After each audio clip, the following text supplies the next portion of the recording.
Good morning, Eric here with Fit for Profit, and happy Thursday. At Fit for Profit, we like to help wellness business owners keep more of your money so that you can focus more on the heroic work that you do in the world.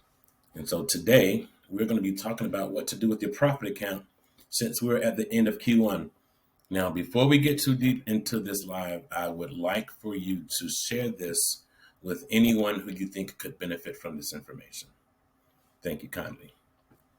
So to start with today's content, it is the end of Q1, and if you are a fan of Profit First and have set up the system, then we all should have an account that's called Profit, and that account has been accumulating money for us over the past 3 months, and now it's time for us to actually do something with it. Here's what you're going to do. Half of the money will stay in the Profit account. It's going to act as a savings account for you, and we want to keep that going until you have at least 3 months of savings for operations saved up in that account.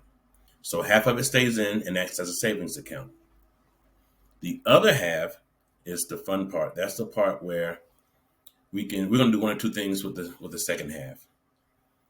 If you have no debt, that money goes to the owners, and you can do whatever you want to do with it. You can take it to Vegas, you can take a cruise, go to Destin, you can go to a vineyard or whatever your hobby is. You can do that with it. It's yours to do whatever you want to with.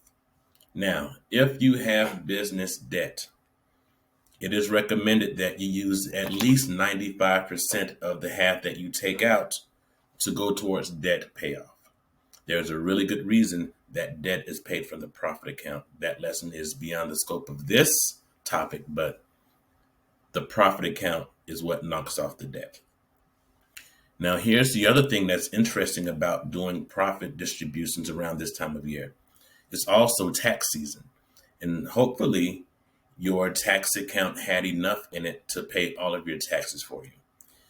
For many people, including myself, we have more than enough in the tax account to handle our tax obligations, and so that extra now gets added into profit, and so our profit distributions are even bigger.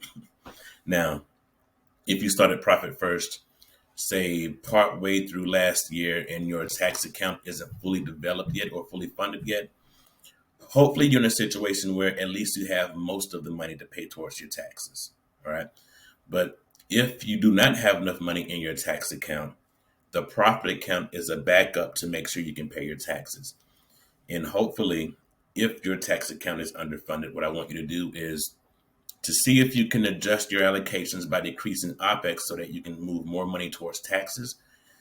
Or maybe it's just a matter of you not running the system long enough to have the account fully developed. Either way, if you have any issues with those, we are Profit First coaches, and we would be more than happy to help you with that. So if I can get a bit of engagement from you, please put a 1 in the chat box if you have a profit account that has money in it and you get to take a distribution. Put a 2 if you don't have a profit account set up yet, and put in a 3 if you would like one. Whether or not you've started Profit First, please do this one step. Set up at least one extra account, label it profit, and whenever money comes in, just put 1% to the side. That is an excellent way to start this system. I hope this was helpful, and I look forward to talking to you soon.